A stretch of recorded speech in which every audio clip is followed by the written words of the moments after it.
Dear student, आज हम समझते हैं व्यापारिक संगठन में वाणिज्य के विकास की क्रमागत अवस्थाएं।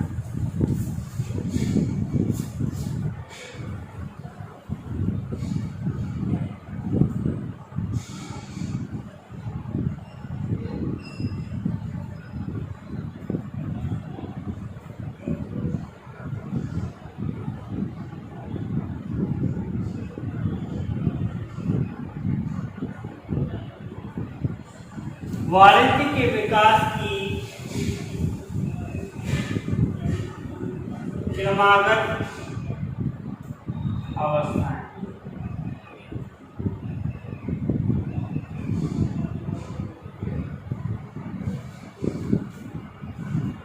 वाणिज्य के विकास की क्रमागत अवस्थाएं वे अवस्थाएं हैं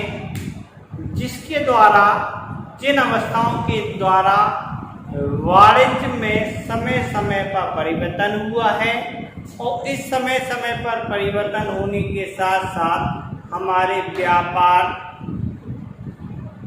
में विकास हुआ है। यानी जैसे जैसे हमारी आवश्यकताएं बदलती गई वैसे वैसे हमारे व्यवसाय या वाणिज्य का विकास होता गया। वाणिज्य के विकास की क्रमागत अवस्थाएं वैसे प्राचीन समय में देखा जाए तो सबसे पहले व्यापार नाम मात्र के लिए था या वाणिज्य कुछ था ही नहीं, क्योंकि उस समय मनुष्य का जीवन खाना बदूस था। जंगलों में रह के अपनी आवश्यकता यानी सिर्फ पेट भरना आवश्यकता थी। जिस समय सीमित मनुष्य की आवश्यकताएं थी उस समय मनुष्य के पास व्यापार संगठन भी नहीं था, यानी वाणिज्य भी नहीं था। तो देखते हैं, सबसे पहला है आर्केड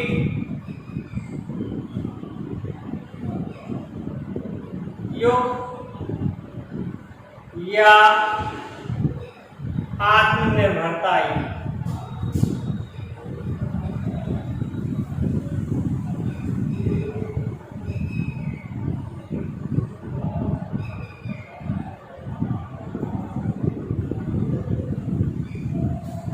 आर्किक युग या आत्मनिर्भरता युग।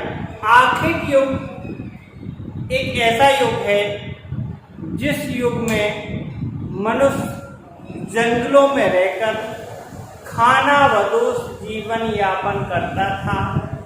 उस समय मनुष्य की आवश्यकताएं सिर्फ इस पर निर्भर थी कि वह अपने पेट भरने का कार्य करता था। इस समय मनुष्य जंगली था, वह जंगली जानवरों को मारकर उनका कच्चा मांस खाता था।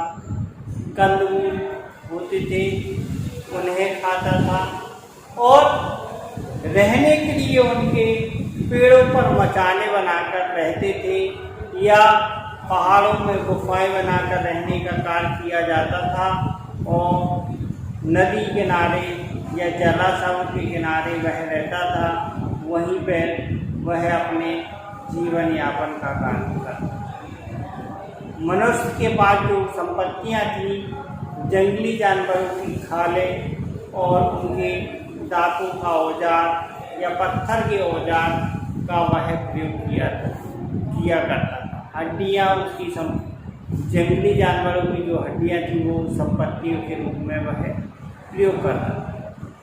इस समय मनुष्य जो है कंदमूल भी खाता था। उस समय कंदमूल भी उसका मुख्य भोजन था और जंगली जानवरों को कच्चा मांस। शरीर को ढकने के लिए वह जानवरों की खालों का उपयोग करता था और पेड़ पत्तों या झाड़ियों के वह कपड़े बनाकर पहनता था। इस प्रकार वह जीवन यापन का कार्य करता था। उसके बाद ये हमारा आत्मनिर्भरता युग है। इसमें मनुष्य का जो जीवन यापन था वह खाना बदोश था। रहने के लिए पेड़ की मचानों पर कि वह उसका भोजन करने के बाद वह सो जाता था। फिर जब वह भूख लगती थी तो उठता था और जंगल में जाकर पशुओं को मारकर अपना भोजन यापन करता। इस प्रकार मनुष्य की आवश्यकताएं सीमित थी। इस समय व्यापार का विकास नहीं हो पाया था और चूंकि व्यापार उस समय आवश्यकताएं सीमित होने के साथ साथ वाणिज्य और व्यापार का विकास भी।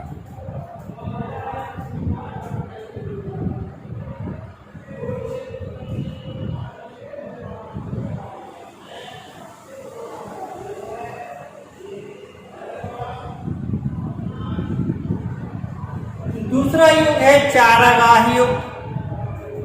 चारागाह जब पहली बार वह जंगली जानवरों को खाने लगा तो जब वह एक जंगल भोजन करने के लिए एक जंगल के जानवर खा दिए, फिर दूसरी जंगल के, फिर तीसरी जंगल से, इसी तरह उसका खाना बदोश जीवन था। लेकिन जब उसे लगने लगा कि इस तरीके से वह जानवरों को खाता जाएगा और जानवर खत्म होते जाएंगे तो उसके लिए भोजन नहीं मिलेगा, तो उसके दिमाग में एक बात आई कि क्यों ना जंगली जानवरों को पाल ले जिसके लिए उसका भोजन स्थायी हो जाए। तो दूसरा युग आया चारागाह युग। इस युग में वह जंगली जानवरों को पालने का काम करने लगा। उसकी संपत्तियां झुंड हो गए। इसमें वह दास प्रथा भी का युग का उदय हो गया, क्योंकि जानवरों को देखरेख करने के लिए वह गुलाम बना लेता था। मजदूरी कराने के लिए जो भोजन, जिनके पास जानवर नहीं थे तो वह दूसरी का काम करके जानवरों की देखरेख करके उन्हें भोजन मिल जाता था। इस प्रकार का युग था। तो चारागाह युग में मनुष्य का जो भोजन हो गया, जंगली जानवरों को कच्चा मांस खाते थे और इसके बाद वह इसी युग में वह उसे दूध मुख्य रूप से भोजन मिलने लगा। कंदमूल, मांस, जानवर, इन्हें पकाने के साथ वह दास प्रथा का युग हो गया। इस युग में मनुष्य की संपत्ति कबीलों में बना के रहने लगा और झुंड में वह बहुत सारे जानवरों को पालने लगा। इस युग का चारागाह युग का उदय हुआ। धीरे धीरे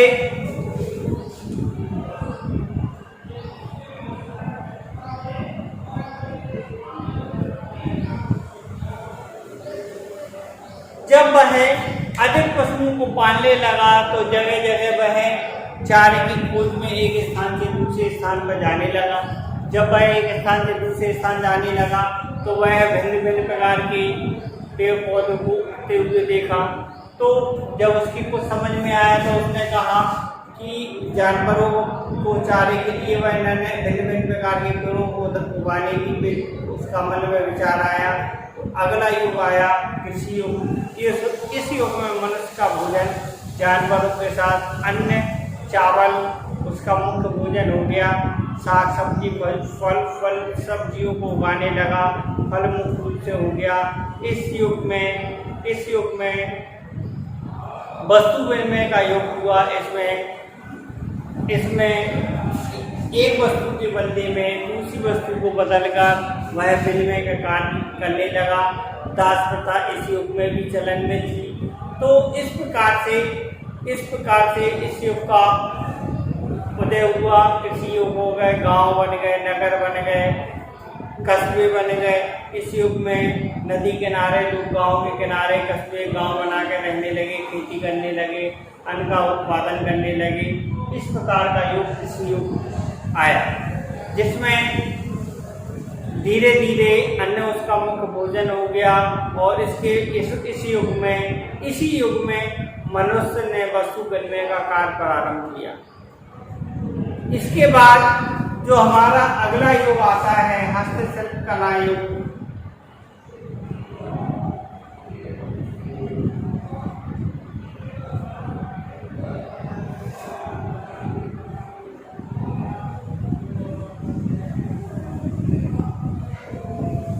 हस्तशिल्प कला युग आया। हस्तशिल्प कला युग में मनुष्य इस युग में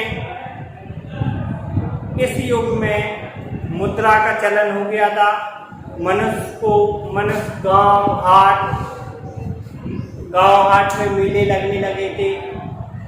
लोगों को मुद्रा की पहचान हो गई थी और वह गांव नगर में रहने लगे थे।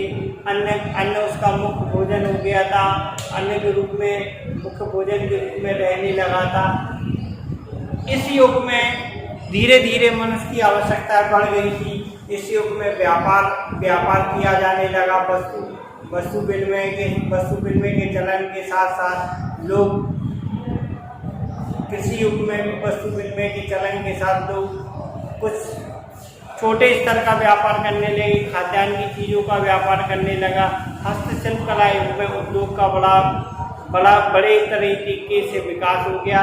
इस युग में लोगों के वर्गों विभाजन, जिसमें नाई, टेलर, इस प्रकार के जो जिससे सफाई कर्मचारी, इस प्रकार के बहुत सारे वर्गों में मनुष्य को बंटवारा कर दिया गया। जो जिस कार्य को करने लगा उस कार्य के हिसाब से उनके वर्गों को बांट दिया गया। इस प्रकार के युग को हस्तशिल्प कला युग, जिस चीज में विशेष योग्यता हासिल थी वह उसी चीज में विशेष योग्यता के आधार पर वस्तुओं का उत्पादन करने लगा। और बाजारों में छोटी छोटी हाटें लगने लगी। गांव में अलग अलग क्षेत्र में हाटें लगती। वस्तु विनिमय और व्यापार का चलन का भी प्रारंभ हो गया।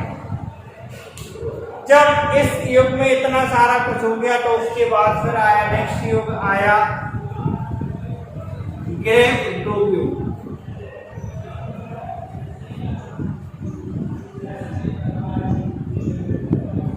इस युग में मनुष्य ने अपने घर में छोटे छोटे कारखाने खोल लिए और एक विशेष प्रकार की योग्यता, जैसे फर्नीचर है, बाड़ी है, तो बड़े स्तर पर उत्पादन करने लगा। यहाँ गृह एवं लघु उद्योगों की स्थापना होने लगी।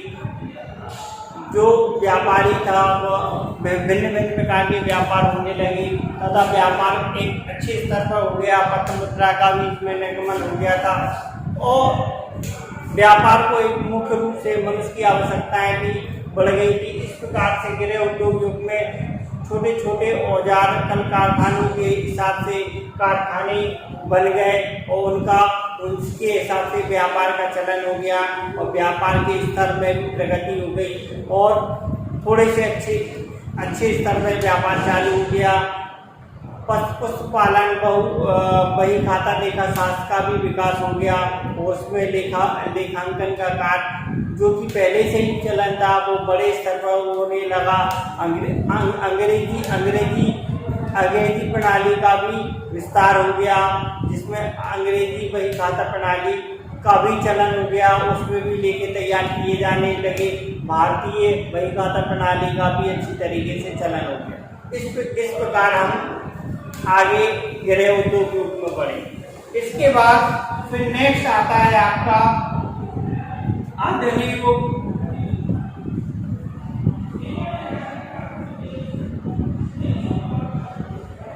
आधुनिक युग एक कंप्यूटर का युग है।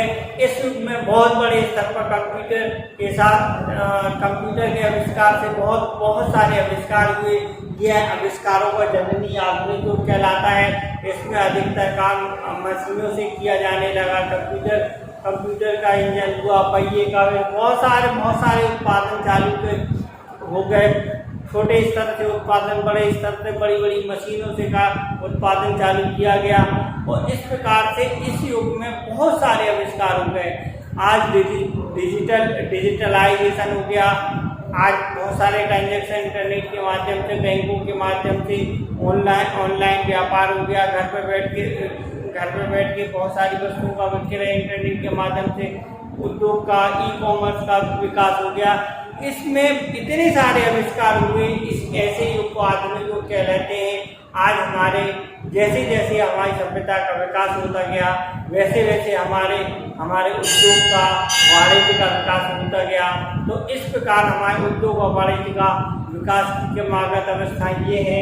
सबसे पहला आर्किड युग, जहाँ जंगलों में रहता था। चारागाह युग, जहाँ वह पशुओं पालने का कार्य करता था। कृषि युग, जहाँ अन्न का उत्पादन किया। हस्तशिल्प और कला शिल्प युग, जिसमें मिट्टी के बर्तन या हाथ के बर्तन बनाने का काम किया, हाथ की दस्तकारी का काम किया, गृह उद्योग, घर में छोटे छोटे कारखाने खोले और आधुनिक यहाँ बड़े बड़े काम बनी, बड़ी बड़ी मशीनें, फैक्ट्रियों, कंप्यूटर का योग, जहाँ सारे काम कंप्यूटर और रोबोट से किए जाने लगे। ये हमारा आधुनिक। इस प्रकार हमारे धीरे धीरे जैसे जैसे हमारी सभ्यता का विकास होता गया, वैसे वैसे वाणिज्य के विकास के साथ साथ हमारी क्रमागत अवस्थाओं का भी विकास होता गया। तो ये हमारे वाणिज्य की विकास की क्रमागत अवस्थाएं हैं। इन अवस्थाओं के आधार पर आज हमने बड़े स्तर पर व्यापार का विकास किया है। धन्यवाद। इसी प्रकार के वीडियो जो आप लाइक करें और सब्सक्राइब करें और शेयर करें। धन्यवाद।